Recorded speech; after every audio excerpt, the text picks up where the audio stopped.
UFS নাকি eMMC কোনটা দেখে একটা ফোন কিনা উচিত? অর্থাৎ এই ইএমএমসি এবং ইউএফএস এর উপর ভিত্তি করে কিন্তু আপনার ফোনের পারফরম্যান্সটা বেশি হয় কিংবা কম হয়। অর্থাৎ রিড রেট স্পিডটা কিন্তু অনেক গুরুত্বপূর্ণ একটা ফোনকে রানিং করার ক্ষেত্রে। আপনি যখন অ্যাপসগুলো একটা থেকে অন্যটায় সুইচ করবেন সেক্ষেত্রে দরকার, ফাইল ট্রান্সফার করতে দরকার, অ্যাপসগুলো ওপেন করতে দরকার, সেক্ষেত্রে কিন্তু রিড রাইট স্পিড দুইটাই কাজ করে এবং এই দুইটার স্পিড যতটা বেশি হবে সেই ফোনটা ততটাই ফাস্ট চলবে।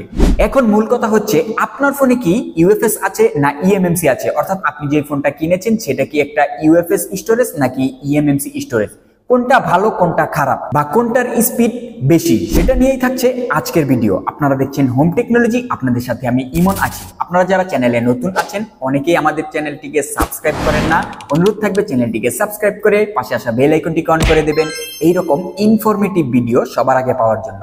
তো ভিডিওটা শুরু থেকে শেষ পর্যন্ত দেখতে থাকুন, অনেক ইনফরমেটিভ কিছু জানতে পারবেন। শুরুতেই আসি ইএমএমসির ক্ষেত্রে, অর্থাৎ এমবেডেড মাল্টিমিডিয়া কার্ড। এটা ইউএসবি ড্রাইভের মতোই একটা স্টোরেজ ডিভাইস, একটা স্টোরেজ এবং আরেকটা কন্ট্রোলার, একসাথে দুইটা কম্বিনেশন করা বা একসাথে প্যাক করা। এখন আসি এর স্পিডের ক্ষেত্রে। মূলত দেখা যায় 10 থেকে 20,000 টাকা দামের যেই বাজেট ফোনগুলো আছে সেই সব ফোনে কিন্তু এইরকম ইএমএমসি চিপগুলো ব্যবহার করা হয়।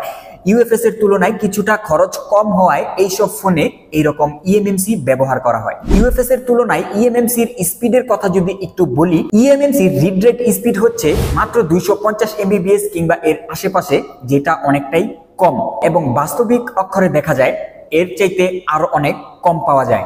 এবং আমরা যারা ল্যাপটপ কিংবা ডেস্কটপ কম্পিউটার ইউজ করি তারা কিন্তু জানি এই রিড রেট স্পিডটা একটা ফোন কিংবা কম্পিউটার সহ ল্যাপটপের জন্য কতটা গুরুত্বপূর্ণ।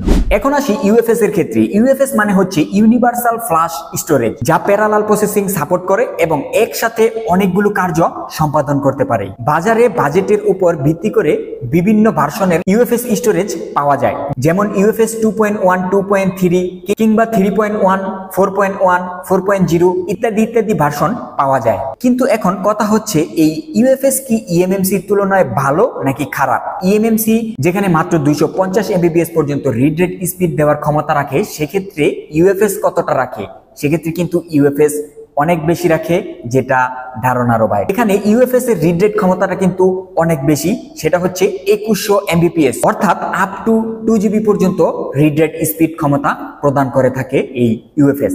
একটা ফোনের পারফরমেন্সকে বৃদ্ধি করতে কিন্তু ইউএফএস খুবই গুরুত্বপূর্ণ, কেননা ইএমএমসি যে টেকনোলজিটা সেটা হচ্ছে একটা পুরাতন টেকনোলজি এবং বর্তমানে যে টেকনোলজিটা ট্রেন্ডে চলছে বা সব ফোনেই কিন্তু ব্যবহার করা হচ্ছে সেটা হচ্ছে ইউএফএস। কিন্তু এখনো বেশ কিছু ফোনে কিন্তু এরকম ইএমএমসি ব্যবহার করা হচ্ছে। সেখানে যদি একটা ইএমএমসির পরিবর্তে ইউএফএস চিপ ব্যবহার করা হয় সেক্ষেত্রে সেই ফোনটার স্পিডটা কিন্তু আরো 3 থেকে 4 গুণ পর্যন্ত স্পিড বৃদ্ধি করা সম্ভব। আপনি যদি একটা ইএমএমসি ক্যাটাগরি এবং ইউএফএস ক্যাটাগরি স্টোরেজের ফোন পাশাপাশি রেখে সেখানে বেশ কিছু অ্যানালাইসিস চালান, যেমন ভিডিও এডিটিং, ভিডিও প্লেব্যাকিং, গেমিং কিংবা আরো ইত্যাদি হেভি ওয়েট যে কাজগুলো আছে, সেখানে কিন্তু দেখতে পারবেন সেই সেম প্রাইজের ভিতরে দুইটা ফোনের ক্ষেত্রে যেটাতে ইউএফএস এর উপস্থিত আছে সেই ফোনটা কিন্তু ভালো একটা পারফরমেন্স করবে। তো অবশ্যই আপনি যদি ভালো একটা পারফরমেন্স ওয়ালা ফোন কিনতে চান সেক্ষেত্রে কিন্তু চোখ বুঝে ইউএফএস ক্যাটাগরি স্টোরেজ নিতে পারেন। ধন্যবাদ ভিডিওটি পুরোপুরি দেখার জন্য। তো ভিডিওটি কেমন লাগলো অবশ্যই কমেন্ট সেকশনে জানাবেন এবং এরকম আরো টেকনোলজি ভিডিও পেতে আমাদের চ্যানেলটিকে সাবস্ক্রাইব করতে পারেন। ধন্যবাদ সবাইকে।